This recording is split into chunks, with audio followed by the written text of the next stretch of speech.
It asks the question, can we send white people back to Europe? That's on 33. That's what's being given to 8 and 9 years old. It also, on page 115, says the idea that we should pretend not to see racism is connected to the idea that we should pretend not to see color. It's called color blindness. Skipping ahead, here's what's wrong with this. It's ridiculous. Skin color is something we all absolutely see.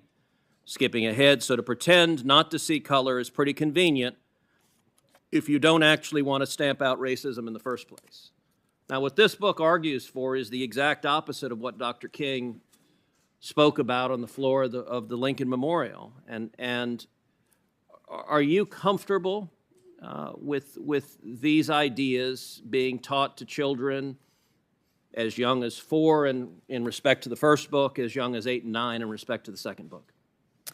Senator, I have not reviewed any of those books, any of those ideas. They don't come up in my work as a judge, which I'm respectfully here to address.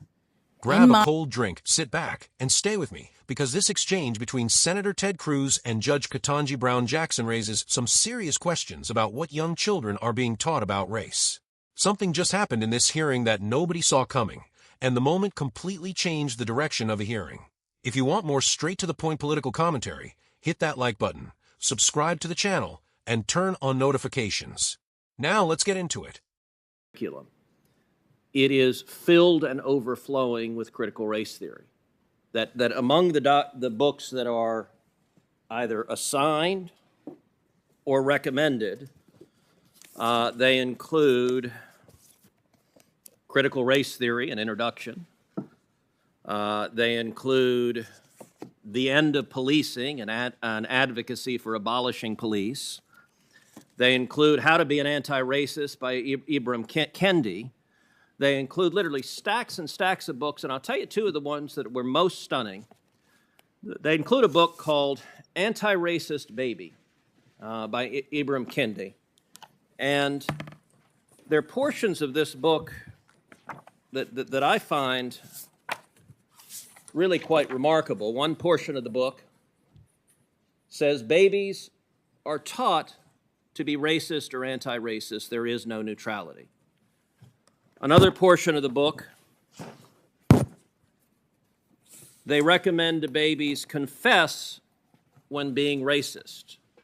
Now, this is a book that is taught at Georgetown Day School to students in pre-K through second grade, so 4 through 7 years old.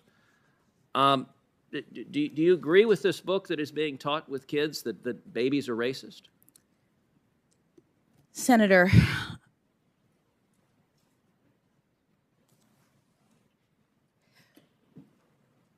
I do not believe that any child should be made to feel as though they are racist or though they are not valued or though they are less than, that they are victims, that they are oppressors. I don't believe in any of that. But what I will say is that when you asked me whether or not this was taught. Ted Cruz questioned Judge Ketanji Brown Jackson about anti-racism books reportedly used or recommended at Georgetown Day School, including Ibram X, Kenny's Antiracist Baby, and Stamped for Kids.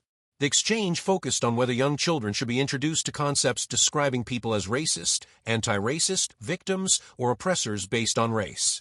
Jackson said she does not believe children should be made to feel racist, less valued, oppressed, or like oppressors. She also explained that she had not reviewed the specific books Cruz cited, and that Georgetown Day School is a private school whose board does not control the curriculum. This video provides a conservative perspective on the exchange and examines the broader debate over how American schools should teach children about race, racism, history, and equality. Taught in schools, critical race theory. My understanding is that critical race theory as an academic theory is taught in law schools, and to the extent that you were asking the question, I understood you to be addressing public schools. Georgetown Day School, just like the religious school that Justice Barrett was on the board of, is a private school. Okay, so you agree critical race theory is taught at Georgetown Day School? I don't know, because the board is not, the board does not control the curriculum. The board does not focus on that. That's not what we do as board members, so I'm actually not sure. Well, and I'll note that the board is chaired by Professor Fairfax, your college roommate who introduced you yesterday. So the two of you serve on the board together. Another book that is on the summer reading for 3rd through 5th grade is a book called Stamped for Kids, again by Ibram Kendi. I read the entirety of the book, and I will say it is an astonishing book.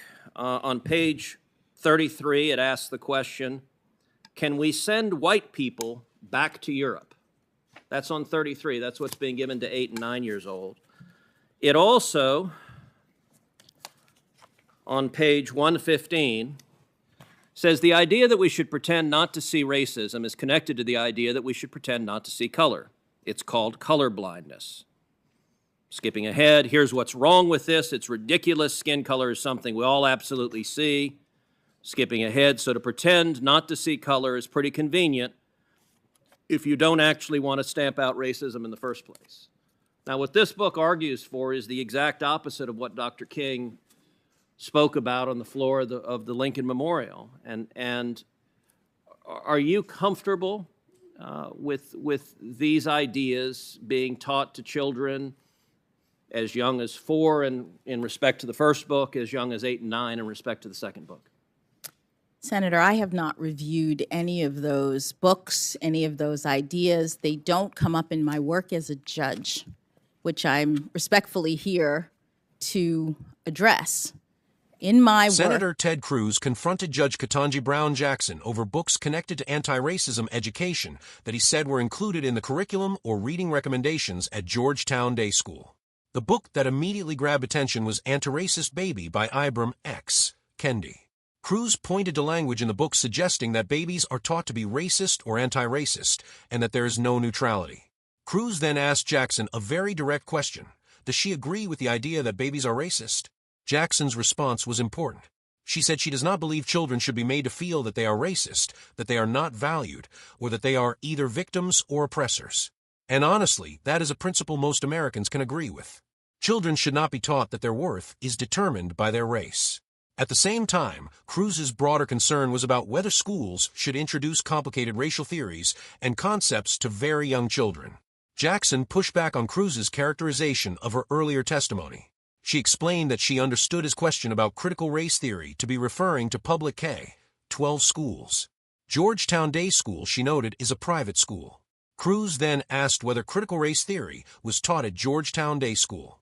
Jackson said she did not know, explaining that the school's board does not control the curriculum and that she had not reviewed the specific books Cruz was discussing. Cruz also raised another book, Stamped for Kids, and cited passages dealing with race, whiteness, and colorblindness. His argument was that some of these concepts are controversial and deserve scrutiny when they are presented to children as young as 8 or 9. This is where the debate becomes bigger than one book or one school. There is a legitimate question about how schools should teach children about America's history of racism without turning that history into a lesson about collective guilt. Children absolutely should learn about slavery, segregation, discrimination, and the civil rights movement. But there is a difference between teaching historical facts and telling a child that their identity makes them an oppressor, a victim, racist, or anti-racist. From my perspective as a conservative patriot, America's goal should be to raise children who understand our history while also believing that every American deserves equal dignity and equal treatment under the law. We should be able to discuss